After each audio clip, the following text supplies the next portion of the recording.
We are living in the era of a president who claims to be a great deal maker, and his supporters state certain examples to attest to that. So, as Trump talks about making a deal in the Russia-Ukraine war and about swapping lands, it reminds us of one of the greatest land deals the US ever did. The purchase of Alaska in 1867. Let's talk about it. On August 16, 2025, Donald Trump and Vladimir Putin faced each other in Anchorage, Alaska. Cameras captured the scene. Trump's hands slicing the air, Putin calm and composed. This was no ordinary summit. Carried history's weight. Why Anchorage? Why Alaska? To casual eyes, it is wilderness, oil rigs, and cruise liners. But for Washington and Moscow, it is an important reminder of history and how things take sudden turns. The question lingers still, the one whispered since 1867 and again today: why did Russia sell Alaska to the United States? And what does this ancient sale reveal in the shadow of modern wars, alliances, and deals? And so, why was Alaska the chosen stage for Trump and Putin? Anchorage was chosen with intent. Joint Base Elmendorf-Richardson, Alaska's largest military hub, loomed behind the summit. The city itself lies closer to Moscow than Washington. From here, the Arctic is not distant. It is immediate, like a doorstep between rivals. For decades, Alaska has hosted Arctic drills, NORAD radars, and stealth bombers. Both Trump and Putin knew this geography intimately, and when they shook hands, both understood they were dealing on the land shaped by a historic deal. Let's get back to the 1700s. What exactly did Russia first see in Alaska? In the 18th century, Russia's gaze stretched across the Bering Strait, seeking wealth and dominion. Imperial explorers pushed into frozen seas, sketching maps of unfamiliar coasts. They found riches not in gold or silver, but in fur sea otter pelts, quickly called soft gold. The Russian-American company soon became the empire's spearhead. Granted monopoly rights by the Tsar, it built outposts, forged trading routes, and taxed every skin and catch. Its men were merchants, soldiers, and settlers at once, extending Moscow's reach into a wilderness both hostile and profitable. But this expansion came at a price borne by others. Native tribes, from Aleuts to Tlingits, were pressed into labor, displaced from hunting grounds, or crushed when they resisted. In Sitka, resistance ended with bloodshed. Empire dressed as commerce, yet behind every pelt lay conquest and loss. However, very soon, Alaska became more a burden than blessing.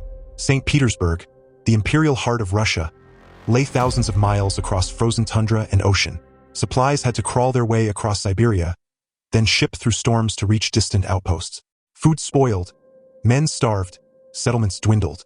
Winters were merciless, swallowing soldiers and traders as though nature itself resisted empire. The dream of a Russian America clashed with the cold arithmetic of geography.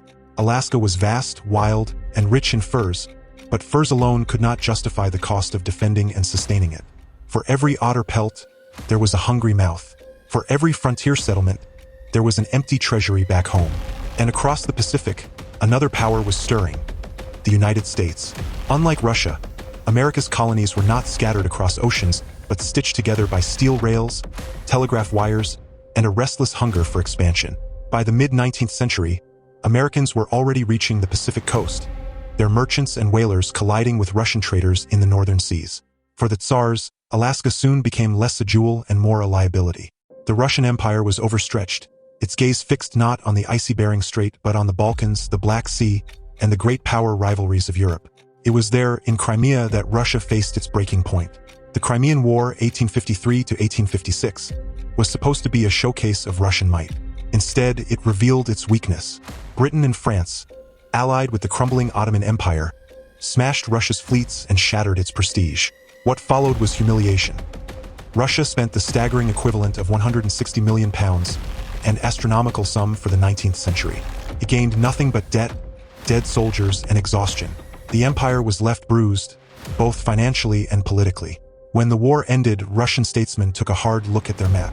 What, they asked, was the point of clinging to a distant, indefensible wilderness, when even defending their own Black Sea ports had nearly bankrupted them? Alaska, once painted as a frontier of wealth and glory, now looked like a bleeding wound on the empire's balance sheet. The calculus had changed. To keep Alaska was to invite another war, perhaps with Britain, whose Canadian colonies pressed like a fist against Russian America. To sell it, on the other hand, meant cash in hand, a chance to refill the treasury, and, perhaps most importantly, a way to deny Britain the spoils. Thus, in the minds of Russian leaders, Alaska ceased to be a land of opportunity. It became a liability, an icebound pawn in a much larger game of empires, money, and survival. Thus emerged a cold calculus. To hold Alaska risked war and loss. To sell it meant survival, cash, and denial of British spoils. For Tsar Alexander II, this was not opportunity but necessity. Meanwhile, on the other hand, how did the United States seize the chance? So, the United States, scarred yet unbroken after its civil war, was ravenous. Expansion was no longer just policy. It was destiny, a creed carved into the nation's bones. William H. Seward, Lincoln's surviving Secretary of State, saw the moment.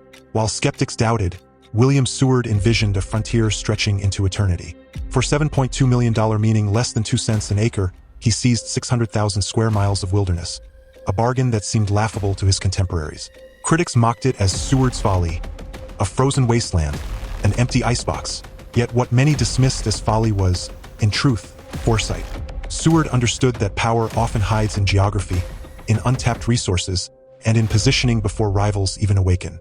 He saw Alaska not as a burden but as an anchor, a northern shield, a gateway to the Pacific, a prize secured before others could claim it. And finally, what appeared absurd in 1867 became prophetic with time. Gold shimmered at the century's end. Oil gushed in the 20th. By the 21st, Alaska had become a strategic jewel, an Arctic launchpad, an energy vault, a frontline outpost facing Russia itself. This was not merely a land deal. It was a declaration of audacity. Seward bought more than territory. He purchased leverage, vision, and destiny. At a price so low it revealed a truth empires often forget. Sometimes history's greatest fortunes are secured in moments of mockery and disbelief. Yet moving forward to today, how does Alaska still cast its shadow on Trump and Putin? In 2025, the Trump-Putin meeting was not about otter pelts or gold. It was Russia-Ukraine war and the talks of reaching a deal. Yet Alaska lingered in the backdrop, a silent ghost of deals made in desperation centuries earlier. Trump arrived with threats of severe consequences should Putin refuse ceasefire. Putin, weakened yet unbroken, tested Western resolve. The symbolism was inescapable. They met in the one place America and Russia still stare across just 90 kilometers of water, the Bering Strait. Here is another question: that if Russia had kept Alaska, how different might history have looked? Imagine the Cold War if Alaska were Soviet soil. Anchorage as a Soviet bomber base. America without Arctic oil wealth. NATO's northern shield contested ground. The sale reshaped history's entire trajectory, giving America strength while giving Russia breathing room. Instead, Russia's retreat bought it time. The United States, almost by accident, bought an empire. And in 2025, that forgotten bargain framed a modern confrontation, reminding both sides that a deal can always be reached. Well, let's get back to the reality. How rich is Alaska today? Alaska thrives on oil, fisheries, and defense contracts. Oil funds fuel the Alaska Permanent Fund, paying citizens annual dividends, a rarity in American capitalism. The state has no income tax, no sales tax, an economy built on extraction and strategy. Yet this prosperity is fragile. Oil reserves dwindle, climate change transforms the Arctic, and Alaska's economy again bends to forces beyond its control. However, Alaska will always be a cherished jewel. And finally, why does that old sale still matter in 2025? The Alaska deal was never just a frontier trade. It was survival politics. Russia sold for cash and breathing space. America bought for ambition and reach. The same logic echoes in Russia-Ukraine war. Survival, resources, leverage, and power games. This is why the sale matters still. What once looked foolish became genius. What seemed desperation became strategy. Truthery reminds us that borders are written less in morality than in necessity, and maps are never permanent. So, what's the final lesson buried in Alaska's sale? As Trump's motorcade departed Anchorage on August 18, 2025, pundits debated sanctions and ceasefires. Yet beneath headlines lay Alaska's reminder. History is a ledger of bargains struck under pressure, and their consequences echo for centuries. Russia sold land it could not hold. America bought land it could not yet imagine. Both chose under duress. And now, more than a century later, two men met in that same icy frontier, bargaining again over another war. History doesn't end. It simply changes venue. The Alaska deal proved it. What looked like folly became foresight. As Tolstoy wrote, history is the inexorable march of humanity. Territory, once dismissed as wasteland, became empire's shield, reminding us maps are never final, only temporary. That's all for today from Truthery. By the way, what do you think of this Alaska summit? Was it a success?